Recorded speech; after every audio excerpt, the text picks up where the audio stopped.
जय जगन्नाथ पिला माने आज आम 8 क्लास वर्ग और घन तार फास्ट क्लास मैथ्र आरंभ कराउछि। रानी रत्नमंजरी तार मूल्यवान रत्नपथर उत्तराधिकारी किए हेब जणाइबा पई एक गोलक धंदा माध्यम चयन करने इच्छापत्र लिखिथिले। तांको पुओ खइसमान एवं तांकर 99 जन संपर्कीय को इच्छापत्रटी तांको पाठ करने को निमंत्रण करा जाइथिला। से तांकर समस्त रत्न तांको पुओ को देवा को चाहुथिले, किंतु से जानिथिले जे जदि से एपरी करंती तेबे तांकर समस्त संपर्कीय खइस नाम को सबुदिन पई हैरान करिवे। से भाविले गोलक धंदा को समाधान करिवा समस्त कौशल तांको पुओ को शिखाइछंती। से तांकर इच्छापत्र रे निम्नलिखित संक्षिप्त विवरणी लिखिथिले। मु गोटे गोलक धंदा प्रस्तुत करिवि। जदि समस्त 100 जन एका समय यार उत्तर दियंती तेबे आपण माने रत्न गुड़िक समान भाव में बांटी नेबे। किंतु जदि आपण प्रथम समस्याटीर समाधान करती तेबे आपण समस्त रत्नर उत्तराधिकारी होई पारिबे। मंत्री महाशय खइसमान एवं खइसनाम एवं तांकर 99 जन संपर्क को प्रसाद रे गोटे गुप्त कोठरी को नहीं गले, जो 100टी लबक थिला।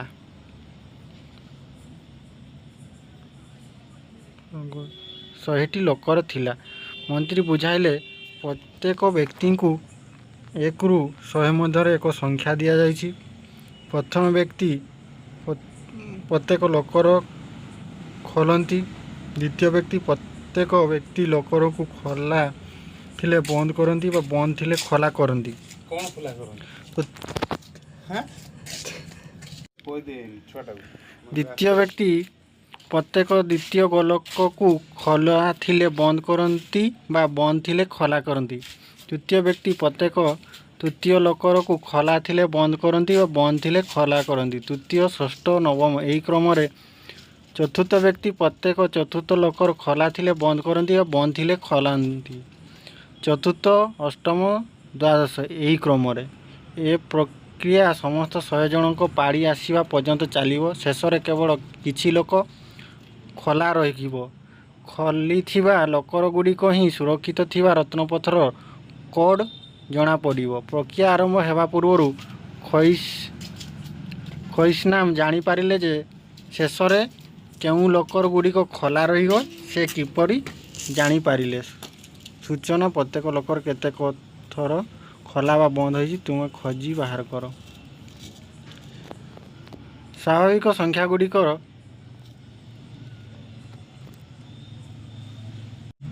जदि कौन सी लोकर को अजुग्म संख्यक थर खोला जाए बा बंद करा जाए तेबे ताहा खोला रहिबा अन्यथा यह बंद रहिबो। एक लोकर को बंद बा खोलिबार संख्या लोकर नंबर गुणनीयक संख्या सहित समान।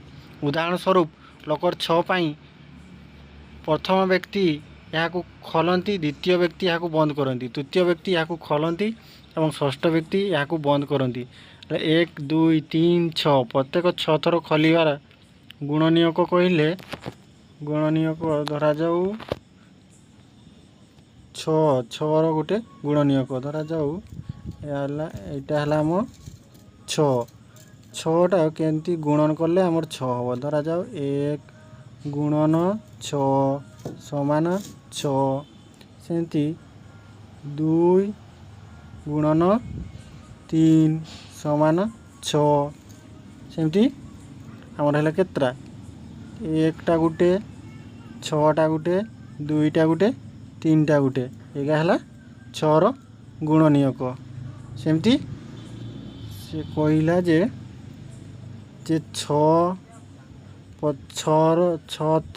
6 गोटे लेखाएं गुणनीयक हम बोली।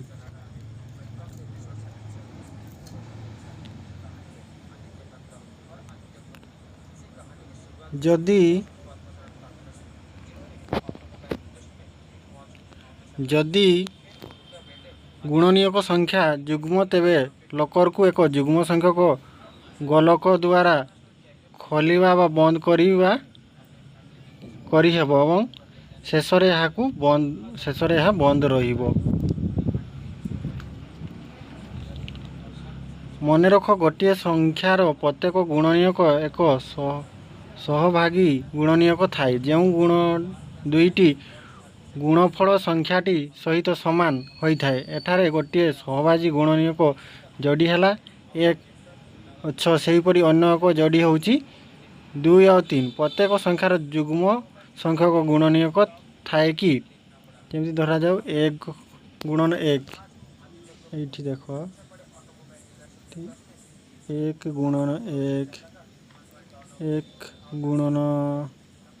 1 ଗୁଣନ 4 2 ଗୁଣନ 2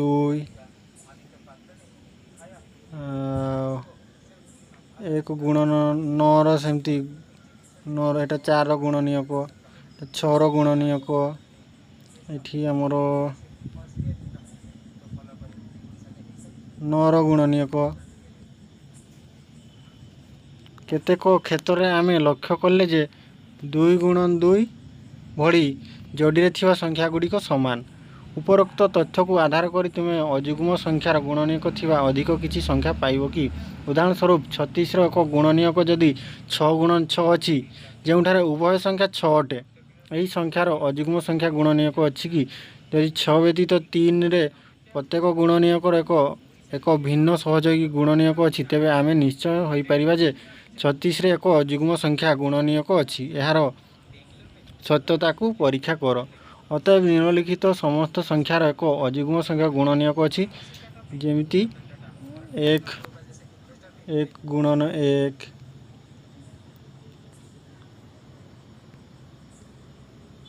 1 ଗୁଣନ 1 2 ଗୁଣନ 2 3 ଗୁଣନ 3 4 ଗୁଣନ 4। କୌଣସି ସଂଖ୍ୟାକୁ ସେହି ସଂଖ୍ୟା ଦ୍ୱାରା ଗୁଣିଲେ ଗୁଣଫଳକୁ ଉକ୍ତ ସଂଖ୍ୟାର ବର୍ଗ କୁହାଯାଏ। ତାହେଲେ କ'ଣ କୁହାଯାଏ ନା କୌଣସି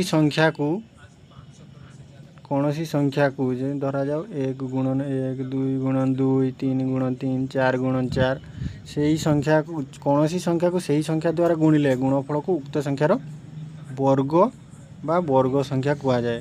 ଧରାଯାଉ ଗୋଟେ ସଂଖ୍ୟା ତାକୁ 1 ଦ୍ୱାରା ଗୁଣନ କଲେ ତାର ବର୍ଗ ହେଉଛି 1।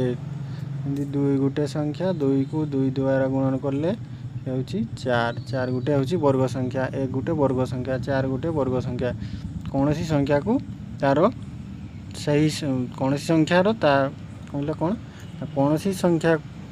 ସେହି ସଂଖ୍ୟା ଦ୍ୱାରା ଗୁଣିଲେ ତାହା ହେଉଛି ଗୋଟେ ବର୍ଗ ସଂଖ୍ୟା କୁହାଯାଏ। କେବଳ ବର୍ଗ ସଂଖ୍ୟା ଗୁଡ଼ିକର ଅଯୁଗ୍ମ ସଂଖ୍ୟକ ଗୁଣନୀୟକ ଥାଏ କାରଣ ସେମାନଙ୍କର ପ୍ରତ୍ୟେକର ଏକ ଗୁଣନୀୟକ ଥାଏ ଯାହାର ବର୍ଗ ସେହି ସଂଖ୍ୟା ସହ ସମାନ ହୋଇଥାଏ। ତେଣୁ ଯେଉଁ ଲୋକର ସଂଖ୍ୟା ଏକ ବର୍ଗ ସଂଖ୍ୟା ତାହା ଖୋଲା ରହିବ। ଯେଉଁ ଲୋକର ଏକ ବର୍ଗ ସଂଖ୍ୟା ସିଏ ଖୋଲା ରହିବ ସ୍ଥାନରେ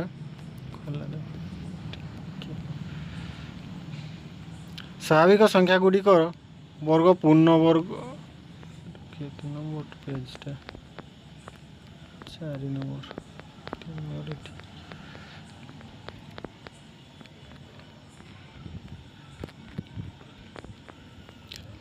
ସ୍ଥାନରେ 1 ଥାଇ ବ୍ୟତୀତ ଦୁଇଟି ବର୍ଗ ସଂଖ୍ୟା ଲେଖ। ମନେକର ଯଦି ଗୋଟିଏ ସଂଖ୍ୟା ଏକ ସ୍ଥାନରେ 1 କିମ୍ବା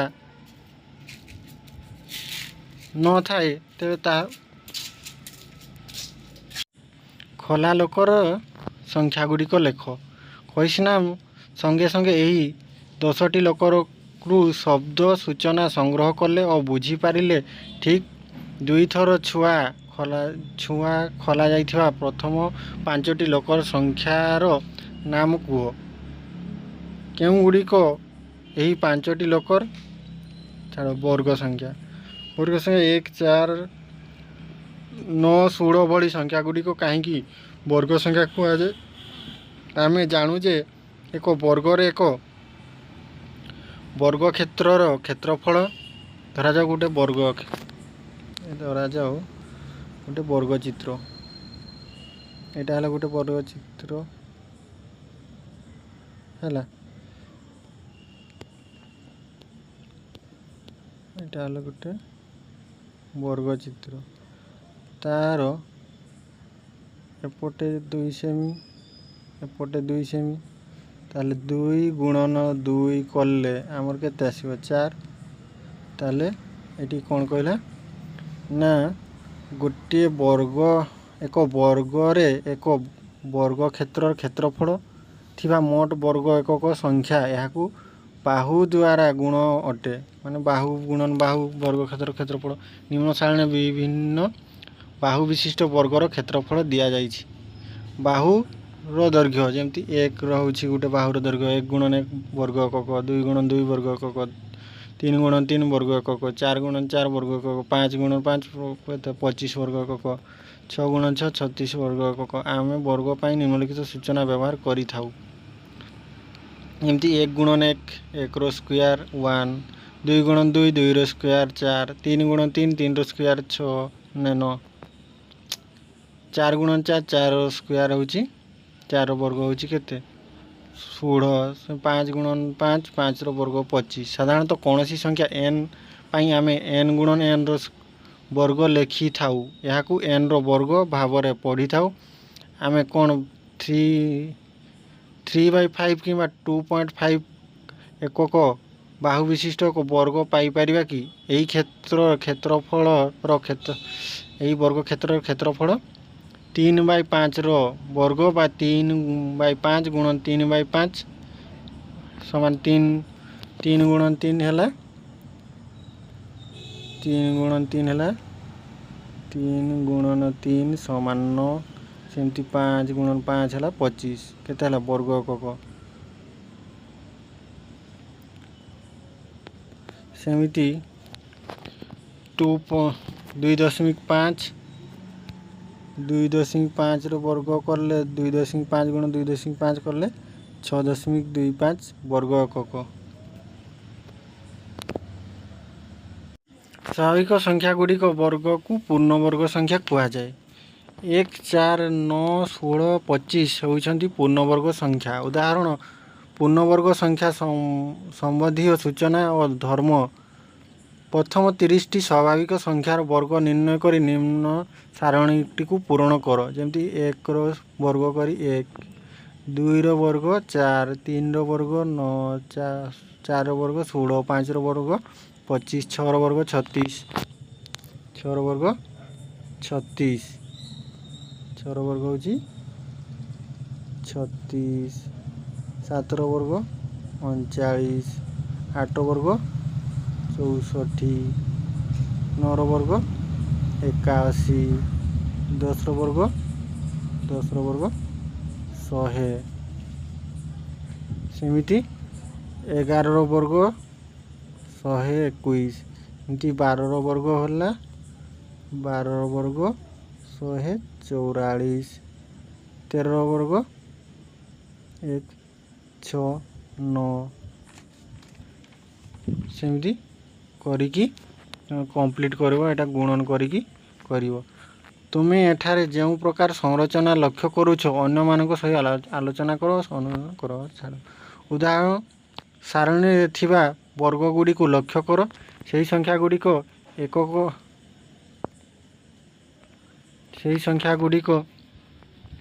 ଏକକ ସ୍ଥାନରେ କେଉଁ ସବୁ ଅଙ୍କ ଅଛି? ଏହି ସମସ୍ତ ସଂଖ୍ୟା ଏକ ସ୍ଥାନରେ ଥିବା ଅଙ୍କ 0 1 4 5 6 କିମ୍ବା 9 ହୋଇଥାଏ।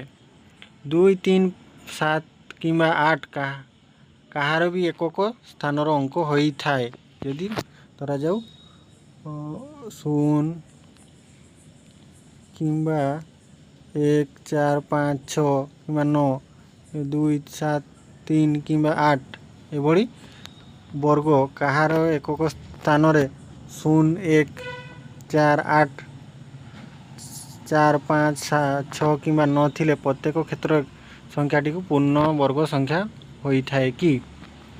16 ଏବଂ 36 ଉଭୟ ବର୍ଗ ସଂଖ୍ୟା ଯାହାର ଏକକ ସ୍ଥାନରେ 6 ଅଛି। କିନ୍ତୁ ଏକକ ସ୍ଥାନରେ 6 ଥାଇ 26 ଏବଂ 26 ଏକ ବର୍ଗ ସଂଖ୍ୟା। କିନ୍ତୁ ଏକକ ସ୍ଥାନରେ 6 ଥାଇ 26 ଏକ ବର୍ଗ ସଂଖ୍ୟା ନୁହେଁ। ତେଣୁ କେବଳ ଏକକ ସ୍ଥାନର ଅଙ୍କକୁ ଦେଖି ଗୋଟିଏ ସଂଖ୍ୟା ବର୍ଗ ସଂଖ୍ୟା କି ନୁହେଁ କୁହାଯାଇ ପାରିବ ନାହିଁ। କିନ୍ତୁ ଏକକ ସ୍ଥାନର ଅଙ୍କରୁ ଆମେ ଏହା ଜାଣିପାରିବା ଯେ କେବଳ ସଂଖ୍ୟାଟି ବର୍ଗ ସଂଖ୍ୟା ନୁହେଁ। ଯଦି ଗୋଟିଏ ସଂଖ୍ୟା 2, 3, 7 କିମ୍ବା 8ରେ ଶେଷ ହୁଏ, ତେବେ ଆମେ ନିଶ୍ଚିତ ଭାବରେ କହିପାରିବା ଯେ ଏହା ଏକ ବର୍ଗ ସଂଖ୍ୟା ନୁହେଁ। ଯଦି କୌଣସି ସଂଖ୍ୟା ଧରାଯାଉ 2, 3, 7 କିମ୍ବା 8ରେ ଯଦି ଶେଷ ହେଉଥିବ, ତାହେଲେ ସେଇଟା ବର୍ଗ ସଂଖ୍ୟା ନୁହେଁ। ସେଇଟା ଦେଖିକି ତୁମେ କହିପାରିବ। 5ଟି ସଂଖ୍ୟା ଲେଖ ଯାହାର ଏକକ ଅଙ୍କକୁ ଦେଖି ନିର୍ଣ୍ଣୟ କରିପାରିବ ଯେ ସେମାନେ ବର୍ଗ ସଂଖ୍ୟା ନୁହନ୍ତି। ଯେମିତି 1ର ବର୍ଗ, 9ର ବର୍ଗ, 11ର ବର୍ଗ, 19ର ବର୍ଗ, 21 ବର୍ଗ, 29 ସଂଖ୍ୟା ଇତ୍ୟାଦି ବର୍ଗ ସଂଖ୍ୟା ଗୁଡ଼ିକ ପ୍ରତ୍ୟେକ ଅଙ୍କ ଏକକ ସ୍ଥାନରେ 1 ଅଛି 1 ଏକକ। ଧରାଯାଉ 1ର ବର୍ଗ 1, 9ର ବର୍ଗ 81, ଲାଷ୍ଟରେ କେତେ ଆସୁଛି 1। ସେମିତି 11ର ବର୍ଗ ହେଉଛି 1, 2, 1, ଲାଷ୍ଟରେ 1 ଆସୁଛି। ତାହେଲେ 21ର ବର୍ଗ ହେଉଛି 441, ଲାଷ୍ଟରେ ଆସୁଛି 1। ସେମିତି 9ର ହେଉଛି 41, ଲାଷ୍ଟରେ ଆସୁଛି 1। ସେମିତି 11 ହେଉଛି 1, 2, 1, ଲାଷ୍ଟରେ ଆସୁଛି 1। ସେଇଭଳି ହେଲେ ଇତ୍ୟାଦି ବର୍ଗ ସଂଖ୍ୟା ଗୁଡ଼ିକ ପ୍ରତ୍ୟେକର ଏକକ ସ୍ଥାନରେ 1 ଅଛି ବା ତାର ଏକକ ସ୍ଥାନରେ 1 ଥାଇ ପରବର୍ତ୍ତୀ 2ଟି ବର୍ଗ ସଂଖ୍ୟା ଲେଖ। ମନେ ରଖ, ଯଦି ଗୋଟିଏ ସଂଖ୍ୟା ଏକକ ସ୍ଥାନରେ 1 କିମ୍ବା ନଥାଏ, ତେବେ ତାହାର ବର୍ଗ ସଂଖ୍ୟା ଏକକ ଘର 1 ହୋଇଥାଏ।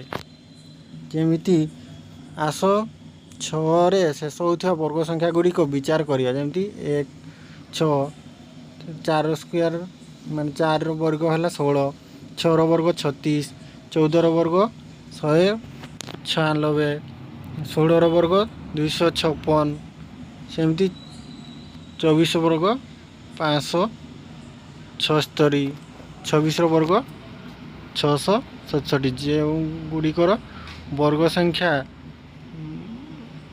4କୁ ବର୍ଗ କଲେ କିମ୍ବା 6କୁ ବର୍ଗ କଲେ କିମ୍ବା ତାଙ୍କର ଏକକ ସ୍ଥାନର ଅଙ୍କ ଯଦି 4 କିମ୍ବା 6 ଥିବ, ତାକୁ ବର୍ଗ କଲେ ସେ ଏକକ ସ୍ଥାନର ଅଙ୍କ ଆସିବ କେତେ ନା 6। ବର୍ଗ ସଂଖ୍ୟାର ଏକକ ସ୍ଥାନରେ ବର୍ଗ ସଂଖ୍ୟାର ଏକକ ସ୍ଥାନ ଅଙ୍କ ହେଉଛି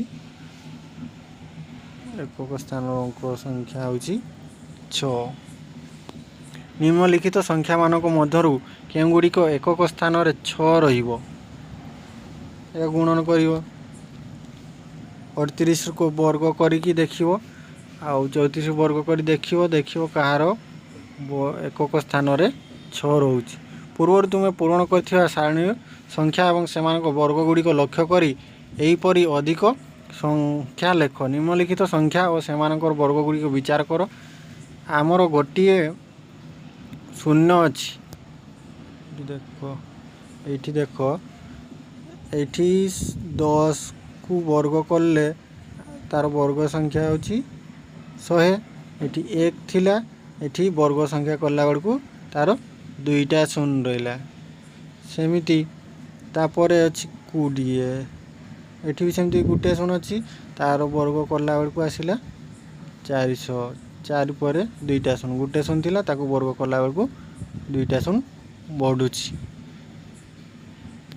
ସେମିତି ଯଦି 2ଟା ଶୂନ ଥିବ ସଂଖ୍ୟା, 2ଟା ଶୂନ ବାଲା ସଂଖ୍ୟାକୁ ତୁମେ ବର୍ଗ କରିବ, ତାର ବର୍ଗ ସଂଖ୍ୟା କେତେ ହେବ? 1 ପରେ ଏଠି 2, ତାପରେ 2ଟା ଶୂନ, ମାନେ 4ଟା ଶୂନ ହେଇଗଲା। ଆମର 2ଟି ଶୂନ ଅଛି, ତେବେ କିନ୍ତୁ ଆମର 4ଟି ଶୂନ ଅଛି। ଏ ବର୍ଗ କଲା ବେଳକୁ 4ଟା ଶୂନ ହେଇଗଲା।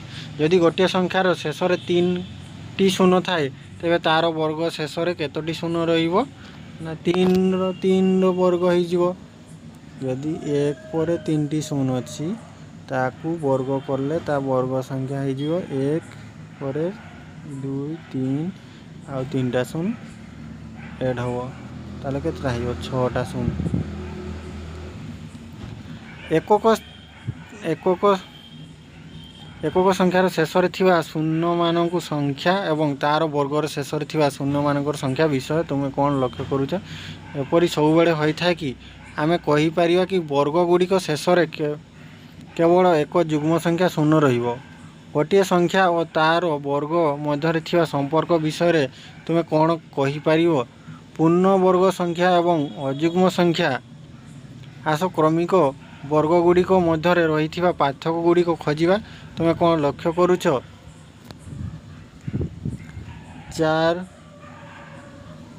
4 माइनस 1 कले 3 9 रु 4टा गोटे वर्ग संख्या 1टा गोटे वर्ग संख्या 4 रु 1 वियोग कले 3 है सेमती 9 रु 4 गले 5 9टा गोटे वर्ग संख्या 4टा गोटे वर्ग संख्या 9 रु 4 वियोग कले आसीगला 5 सेमिति 16टा गोटे वर्ग संख्या 9टा गोटे वर्ग संख्या वियोग कले आसिला 7 25टा गोटे वर्ग 16 गोटे वर्ग संख्या वियोग कले आसो 9 ताले कौन लक्ष्य कल ना 1 इक्वल टू 1 1 प्लस 1 जुक्त 3 कले 4 1 जुक्त 3 जुक्त 5 कले 9 1 जुक्त 3 जुक्त 5 जुक्त 7 कले 16 1 जुक्त 3 जुक्त 5 जुक्त 7 कले 9 जुक्त कले 25 1 जुक्त 3 जुक्त 5 जुक्त 7 जुक्त 9 जुक्त 11 कले 36 परवर्ती किछि वर्ग संख्या पाई यही क्रम रोची कि लक्ष्य कर एथिरु आमे जानिले जे 1 रु आरंभ करी क्रमिक अजुग्म संख्यार जोगफल को क्रमिक वर्ग संख्या मिली थाए चित्र को लक्ष्य कर यही क्रम संपर्क में तुम पूर्व श्रेणी रे धारणा पाइल मने अछि कि तले दिया चित्र गुड़िक देख प्रत्येक चित्र ओलटा एल और तार परवर्ती चित्रर ओलटा एल किपरि परवर्ती अजुग्म संख्या दिए 1 जुक्त 3 4 1 जुक्त 3 जुक्त 3 जुक्त 2 1 जुक्त 3 जुक्त 5 1 जुक्त 3 जुक्त 5 जुक्त 5 जुक्त 2 1 जुक्त 3 जुक्त 5 जुक्त 7 आमे देखिले जे प्रथम एन संख्यक अजुग्म संख्यार जोगफल एन स्क्वायर अटे ओलटा कहिले प्रत्येक वर्ग संख्या 1 रु आरंभ होइथिबा क्रमिक अजुग्म संख्या गुड़िकर जोगफल अटे गणित रे अनेक समय रे युक्ति और तर्क को कौन शब्दर व्यवहार नक उपस्थापन करेंगे एथिपाई चित्रित उपस्थापन प्रमाण ही यथेष्ट होता है आहरी मध्य आम क्रमिक अजुग्म संख्या गुड़िक विजोग कर एक संख्या पूर्ण वर्ग कि नुहे ताहा जानीपर संख्या 25 रु क्रमागत भाव में 1 3 5 विजोग कर 0 किंबा ताठारु कम हेबा पर्यंत जमी 25 रु 1 गले 24 24 रु 3 गले 21 21 रु 5 गले 16 16 रु 7 गले 9 9 रु 9 गले 0 अर्थात 25 को 1 जुक्त 3 जुक्त 5 जुक्त 7 जुक्त 9 एवं यह एक पूर्ण वर्ग अटे जेहेतु आम प्रथम 5टी अजुग्म संख्या विजोग कलु तेणु 25 को एमती लिखे 5 रो स्क्वायर 5टी पूर्ण वर्ग संख्या को लेकिन आम जोग कर लिखीचे से 5 रो स्क्वायर लिखिले यही संरचना आधार रे 36 निर्णय कर 35 रो स्क्वायर 35 रो स्क्वायर है 1225 प्रश्न अनुसार आम जानलु जे 1225 होची 1225 होची प्रथम 35टी अजुग्म संख्यार जोगफल 36 रो मूल्य जानिबा पई हमकु 1225 रे 36तम अजुग्म संख्या को जोग करिया को पड़िबो तुम 36 रो अजुग्म संख्या किपरि पाइबो प्रथम अजुग्म संख्या टी 1 द्वितीय अजुग्म संख्या टी 3 तृतीय अजुग्म संख्या टी 5 षष्ठ अजुग्म संख्या 11 एवं क्रमिक आग को बढ़िबो एन तम अजुग्म संख्या केते हेबो एन तम अजुग्म संख्या होउची 2n एन तम अजुग्म संख्या पाइबा पई सूत्र होउची कोन ना 2n - 1 सेमती हमर केते कहिछि ना 36 तम 36 गुणन 2 माइनस 1 36 गुणन 2 कले केते 36 गुणन 2 कले 72 माइनस 1 कले 71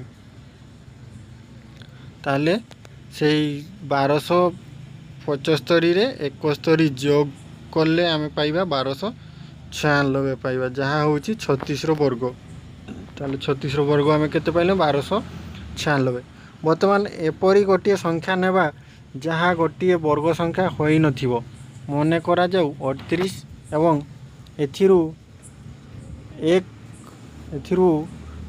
एक रु आरंभ करी क्रमागत भाव में अजुग्म संख्या को वियोग करवा 38 रु 1 वियोग कर 37 रु 1 वियोग कर 37 रु 3 वियोग कर 34 रु 5 वियोग कर 29 रु 7 वियोग कर 22 रु 9 वियोग कर 13 रु 11 वियोग कर 2 रु 13 वियोग कर -11